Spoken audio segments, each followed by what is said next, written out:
Bwana mtazamaji wa Mnyasa Media, nimekutana na Shabani Mpira Pesa kuzungumzia masuala ya kandanda. Leo tutajikita juu ya shabiki mwenzao wa Simba Mandala ambaye ameonekana kuzozana na mashabiki wa Young Africans kuhusiana na kadhia ya kumcheka Kratos Chota Chama mara baada ya kuumia ulipohitimishwa mchezo wa Dodoma Jiji dhidi ya Simba Sports Club katika uwanja wa KMC. Ilionekana clip ambayo Mchome shabiki akimcheka Kratos Chota Chama. Sasa kumekuwa na maneno hapa na pale kuhusiana na clip hiyo ya Mchome ikimhusisha Mandala. Naungana na hapa Shabani Mpira Pesa kwa kuangazia mambo yote haya, baki nasi mpaka mwisho. Shabani Mpira Pesa. Naam. Habari za muda huu? Habari alhamdulillah. Ijumaa karimu, maana leo Ijumaa leo. Kwa Waislamu ni siku yetu tukufu. Siku zote ni tukufu, lakini kuna siku maalum kama unavyoona wenzetu wa Kristo Jumapili si Ijumaa. Tunashukuru Mwenyezi Mungu, Ijumaa imeenda salama na kila kitu kinaenda kama kilivyopangwa. Tuanze na Mchome. Mchome, Shabani Mpira Pesa, ni shabiki wa timu gani? Na hiki ambacho kimejitokeza mpaka hivi sasa kumuingiza Mandala kwenye lisakata. Mimi kwanza nilikuwa sipendi sana kuzungumzia Mchome. Sababu ni mtu ambaye hana faida kwenye klabu yetu wala kwenye mpira wa Tanzania. Mara nyingi sipendaji kuzungumzia swala lake. Na napata malalamiko mengi kutoka kwa watu wa Simba, wanasema nyinyi watu wa Simba dhaifu, watu wanatukana Simba, Mchome sio anaongea hivi, kuna vitu vingi wanazungumza, lakini mimi binafsi yangu kuzungumza kutoka moyoni kabisa, sipendi kumzungumzia kwa sababu hata nikizungumzia naona nazungumzia kitu ambacho ni cha kipuuzi, yani hakina maana. Simba ni taasisi kubwa sana. Na mtu kama Mchome ni mtu mdogo sana kwenye taasisi ya Simba. Kwa hiyo ukimzungumzia ina maana unakuwa kama vile unamfanya mtu ambaye mwenye thamani wakati hana thamani. Ujue ukiwa na dhiki ukashindwa kuzungumza na dhiki uliokuwa nayo, basi jua kabisa dunia na kila mtu lazima atakudhihaki. Yeye anapoona labda kuna watu wanampa sifa, lakini kwa upande fulani anajihatarishia hata maisha yake. Mimi na uhakika kabisa Mchome ana familia. Familia yake inamtegemea. Anachokizungumza kinaumiza watu wengi. Anachokifanya kinaumiza watu wengi. Mwisho wa siku nchi ina serikali na ina utaratibu wa kinchi. Sio vizuri kumwambia mwenzio kwamba kitu gani kitamkuta. Lakini Mchome ni mtu ambaye anazungumziwa sana na watu pembeni kwa maneno tofauti kwa sababu ya vitu anavyovizungumza.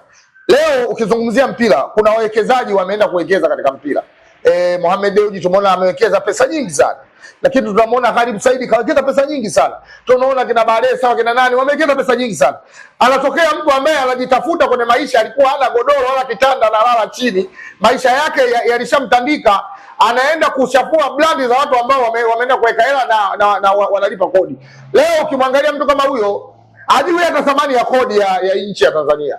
Saa nyingine anaishi tu ili mradi ameamka. Akiamka akimpigia bosi hela kwa sababu kashaongea upuuzi wake, akimpa 200 ananunua supu anaishi, ananunua nguo anavaa, anaenda saluni anasafisha sura, haelewi hata maana ya thamani ya kodi ya nchi. Wafanya biashara wanaoendesha hivi vilabu, wanalipa kodi katika hivi vilabu. Sasa mtu kama Mchome si Mchome, anazungumza upuuzi katika mpira. Na huu ugonjwa umetengenezwa baada ya kiongozi fulani kuwa katika utawala. Mimi nizungumze na hili neno nalisema, kuna watu nadhani leo kuna vitu washaanza kuviona kwamba kweli hivi vinavyozungumza vya kweli. Toka rais wa sasa wa Yanga ametawala, kuna vitu vya ovyo vingi sana. Mimi nikwambia ukweli, karibu vitu vingi sana katika system ya mpira wa nchi ya Tanzania. Karibu alikuwa Yusufu Barabu Manji, marhumu Mwenyezi Mungu amlaze, walikuwa wakina Abbas Kulamari, walikuwa wakina Mzee Azim Dewji. Hatujawahi kuona hivi vitu. Lakini toka umekuja utawala wa huyu rais wa Yanga, vitu vingi sana ovyo vimetokea. Sasa kuna picha imetengenezwa leo. Vijana wa ovyo wanadhalilishana kwenye mitandao. Mimi nasema hawa ni vijana wanafanya vitu vya ovyo. Leo wakati wanapelekana huko katika maofisi yao ili waende kuchukua hela kwenda kukashifu Simba ili nguvu iongezeke upande wao, walikuwa wenyewe kwa siri wanapeana vibahasha vya kaki, sijui wanapanda gorofa ya 10. Haya walikuwa asili. Leo kwa sababu naona mmoja amemzidi mwenzie ujanja, wanakuja kuleta upuuzi. Sababu wale wanafanya upuuzi, mimi nikwambia ukweli, wanafanya upuuzi wa hali ya juu mno. Leo sisi tunalalamika kila siku, kuna watu wanajibadilisha logo ya Simba wakiwa sio Simba. Lakini kuna wanasimba wengine wanawatetea wa kutuambia sisi hatuna lolote, sisi chini, ni maneno mengi wanasema. Sasa leo nadhani kila mtu anaona kwamba kuna watu kweli wanaenda ghorofa ya 10 katika ofisi hiyo na wanaenda kuchukua bahasha, na hiyo wametuthibitishia wenyewe. Wote wanaizungumzia mabaya Simba, wanavaa jezi ya Simba, wanaenda kuchukua. Na katika ile klabu ile ina kiongozi. Na toka kaingia kiongozi huyu, washabiki wa Simba wamenunuliwa, wanahama kwetu wanaenda kwao. Watu wa Simba wanavaa jezi zetu, wanatoka kwetu wanaenda kuzungumzia kwenye timu yao. Kwani wao wenyewe nguvu ya kujizungumzia wenyewe hawana? Sasa leo aibu imeenda kumtokea Mandala. Na mimi bro nikwambia kitu. Ndio. Mandala kama chambo. Ila wengi wanaenda Salamanda kuchukua hela. Wallahi lazima nakwambia, na leo Jumaa na mimi nakwambia mimi Muislamu. Wengi wanaenda kuchukua pesa kwa sababu ya kuchafua brand na logo ya klabu ya Simba. Ndio maana kuna kipindi tuliwaambia viongozi wa klabu ya Simba, mbona mko kimya? Leo watu wanasema, "Yeye akina Shabani mnawaachia hao. Hii nchi ina serikali, hii nchi ina utaratibu. Mimi leo twende kumfuata Michome, sio nikaenda kumfanyia tukio la ajabu, mimi nitapata matatizo." Uongo. Lakini taasisi na utaratibu wake na kisheria, kuna vitu ukienda kuvizungumza vibaya lazima ushtakiwe. Leo Mchome kaanza kutukana leo Simba. Lakini watu wako kimya. Tunasema si mashabiki. Kuna wakati tunadiriki kusema hata viongozi wanashirikiana na huyo mtu. Kwa sababu kama mko kimya, hamna hatua yoyote, mko kimya. Kaka watu hapa juu, hatujui kesi yake imeenda vipi. Tunaambiwa tu wakubwa wamemtoa. Mkubwa nani? Hivi yuko mkubwa juu ya sheria ya nchi? Nimekupa mfano wafanyabiashara walioweka hela katika mpira. Leo anatokea mtu ambaye shilingi 10 yana na familia yake masikini lofa kabisa ya mwisho, lakini anaenda kumkashifu mtu ambaye ameweka hela kwenye mpira. Hiyo unaona ni sawa? Ndio maana huu ugonjwa umeenda kuambukizwa. Leo watu wanakuja kudhalilishana wenyewe, wanakuja kusemana. Haya, aibu iliyotokea ile, mtu anapanda ngazi za umeme za lifti, anaenda ghorofa ya 10 na anaambiwa huko unafuata nini? Anacheka tu, anarudi wamekaa mezani, wanapeana bahasha ya kaki. Na wale sio yule, mimi nakwambia wako wengi. Ila mimi niwakumbushe Watanzania wote na wana Simba wote, Mwenyezi Mungu ataniwi. Kama sisi tulikaa chini, tukakunja goti, tukafunga na kufunga, tukakesha, tukamuomba ya Rabbi, tunaomba tufuchulie hawa mafisadi wanaofisadi Simba kwa maneno, wanaofisadi Simba kwa kutuhujumu. Tukakaa chini na tukatia udhu na tukafunga, tukasoma Al-Badiri. Wallahi Al-Badiri ile itatafuna wengi. Haya majibu ya Al-Badiri. Wewe. Na tuwaambie Al-Badiri sio imeishia siku ile. Bado tunazidi kusoma kila kukicha. Watakuja kuona vingi. Kwa sababu sisi tuko katika nafsi ya kuitetea klabu ya Simba na mpira wa Tanzania. Kuna watu wako kwa maslahi yao. Kama tulikaa chini tukamlilia Allah subhanahu wa ta'ala, kama tulikaa chini tukatia udhu wallahi na tukafunga, tukamshtakia Mwenyezi Mungu, ya Rabbi, tunakuomba ya Rabbi, tuhukumie hao wabaya ambao wanaifanya timu yetu ionekane na mabaya, ambao wanazungumzia timu yetu mabaya, ambao wanaenda kuchukua pesa sehemu kutusema vibaya. Ya Rabbi, tunakushtakia, tunaomba wahukumu wa watu. Leo unaona aibu wanazopata watu. Kazi ipo. Kuna watu walisema sisi hatujasoma, hatuna udhu, hatuna mamlaka kusoma Al-Badiri. Tumepata udhu wapi? Al-Badiri ya uongo, Al-Badiri ya nini? Haya ndio majibu ya Al-Badiri. Haya ndio majibu ya Al-Badiri. Na mimi niwaambie wana Simba, watulie. Kama uko kwenye Simba, tengeneza nguvu moja. Kuwa mkweli. Kuwa mkweli. Ukweli na ndio unafanyika hata kwenye maisha yako ya kawaida ufanyikiwe. Ukiwa mnafiki, basi Mwenyezi Mungu hapendi mnafiki hata siku moja. Wote wanaoonekana hawana cha kujitetea, wallahi wa billahi, hao ndio wanaofanya Simba ikafanya vibaya miaka 4 bro. Leo bila kusoma kile kisomo cha Al-Badiri wasingejulikana hawa watu. Lakini Shabani Mandala upande wake amejitetea. Amesema kwamba yeye anachomeshwa, anapigishwa shoti kwa namna ambavyo amezungumza kwenye ile video aliyojirekodi. Unadhani hiki ambacho kinaelezwa na Mandala kinatofautiana na uhalisia na ukweli ambao bado hatujauelewa kwa pande zote mbili? Mimi naomba niwaambie wa Tanzania. Tanzania au duniani kuna dini tofauti. kila mtu ana imani yake. Kama una akili timamu, wewe unaona alichozungumza ni sahihi. Mimi Mandala wa jina wangu, mimi naitwa Shabani, naitwa Shabani. Alichozungumza ni sahihi. Lift inamuonesha anapanda anaenda Salamanda gorofa ya 10. Aliongozana nao ndio hao wa familia ya huko Salamanda. Tumemwona anaenda na wanamwambia wewe unaenda Salamanda, unaenda gorofa ya 10, unaenda kufuata nini? Video nayo hii hapa. Ngoja, sikiza bro nikwambie. Unajua vitu hivi vinaenda kwa ushahidi. Kwa sababu sio vitu vya uongo. Umeelewa Watu wanamwambia wewe bwana unaenda gorofa ya 10 unafuata nini? Anacheka tu. Kabeba begi tena kavaa jezi ya timu yetu. Wakati wanaenda kugawana bahasha, picha zimeonekana au hazijaonekana picha? Ngoja bana kuonesha. Huyu sasa hivi bwana mambo kwa zaidi. Wazungu bwana wameturahisishia sana. Umeona wazungu Wazungu si wameturahisishia mambo sana. Umeelewa ndugu yangu? Samahani kidogo naangalia hapa. Wazungu wameturahisishia mambo sana. Wazungu hawanaga mambo mengi. Sawa? Unapokwenda kwa tajiri ukaenda kupewa bahasha ya kaki. Bahasha ile umemfanyia kazi gani? La yule tajiri ni sisi mpinzani wetu. Ina maana wewe umetuhujumu au sio bwana? Sasa mtu anaenda kukatalia kupitia wapi ndugu yangu? Umeona hivi vitu manake unamaanisha kwamba alikusudia kufanya hivi? Anakataaje? Bro, anakataaje? Anakataaje? Huyu nani? Wewe Mandala wewe.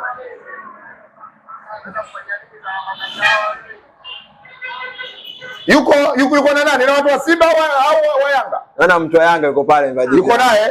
Sawa. Haya tunamaliza hiyo. Umeona hawa? Huyu Fumau ni Yanga.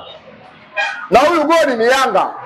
Huyu mwingine naye usijui ndo nani, wote Yanga. Huyu mwingine kama jezi ya Yanga ya Simba tu nani? Umeona? Huyu alovaa jezi ya Yanga, jezi ya Simba, huyu sio Mandala. Ni mwenyewe huyo. Hawapeani bahasha. Naona kuna bahasha anapewa. Anakataaje? Tumwombe Mungu.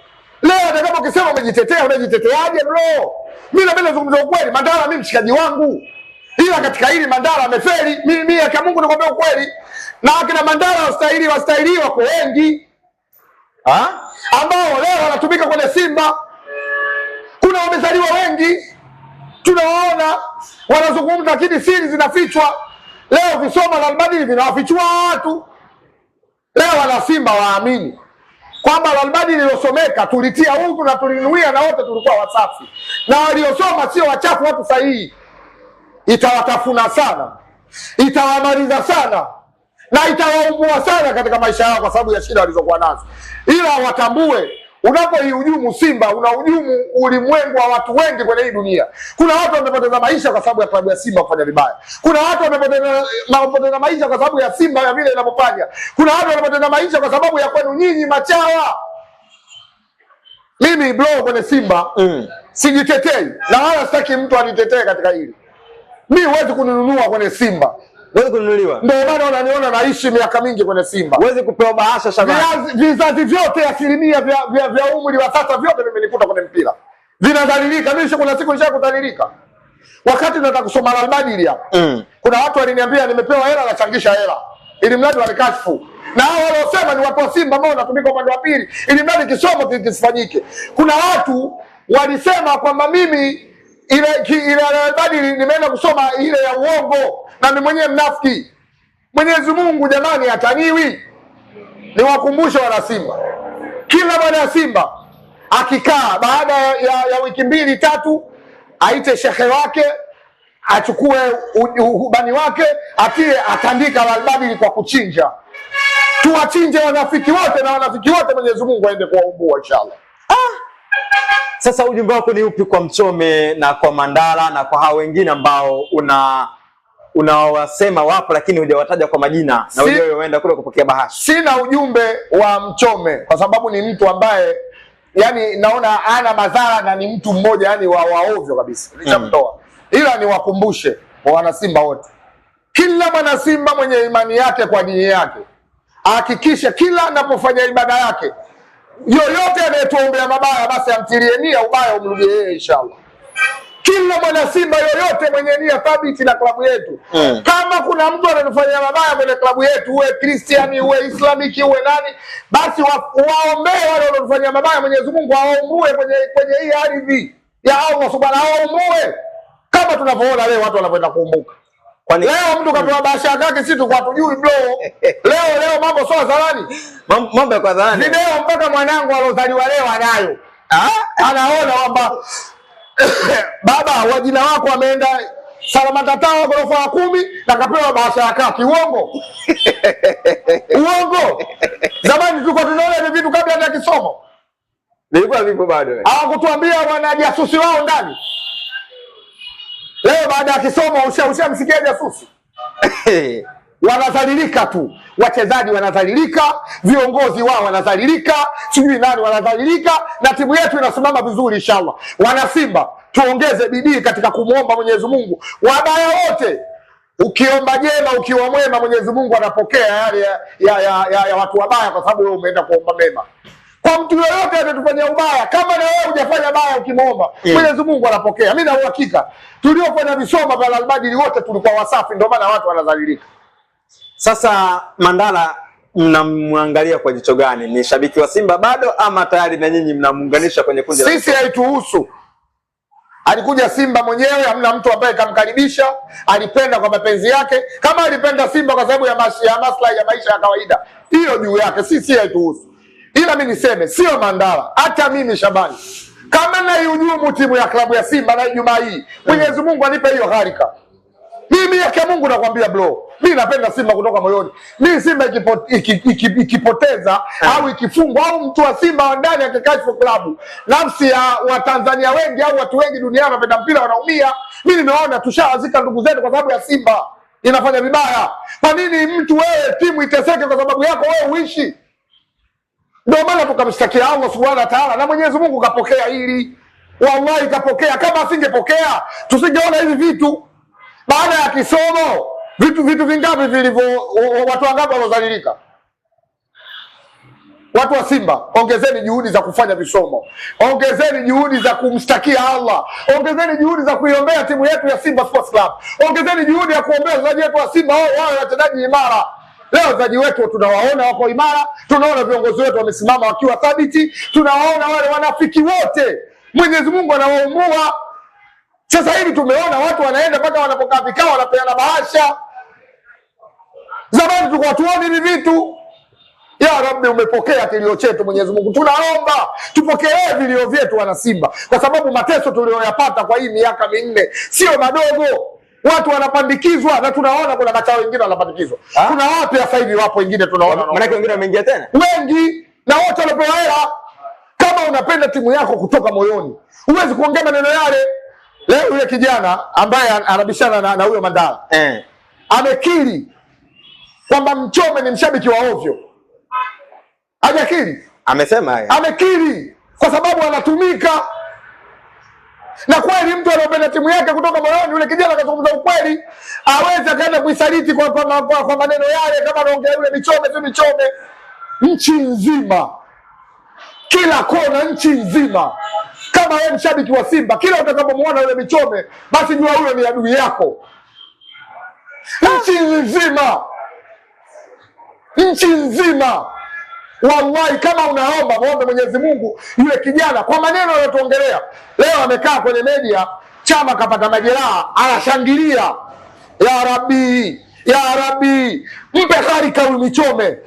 Ya Rabbi, mtie harika. Muondoe. Mpe harika ya kwa Mwenyezi Mungu. Kisheria ya serikali yule bwana, ukienda kumfanyia tukio wewe utaenda kupata kesi uongo. Sisi tunamshtakia Mwenyezi Mungu. Mimi namshtakia na leo Jumaa. Ya Rabbi, kama kuna lolote baya anayotuombea, kama kuna lolote anayotufanyia, kama kuna chochote maneno anaongea, ya Rabbi mpe harika huyu Mchome. Wallahi wa billahi, na familia yake nisikie. Ya Rabbi mpe harika huyu mtu. Kwa sababu wakati anaongea maneno yale kuna watu nao wanapata madhara. Kwani yeye nani? Njaa zako ndio zituumiza sisi Simba. Shida zako zituumiza sisi. Kama hujasoma, kama una maisha kutafuta riziki, kazi ziko nyingi. Uza karanga, uza machungwa, kachome mahindi, usiumize wengine. Simba watu wanaumia bro. Simba watu wanaumia. Mbona wanaona naongea maneno haya? Mbona wanaona naongea maneno haya? Wallahi kutoka moyoni kila ninapolala naomba Mwenyezi Mungu ule mtoto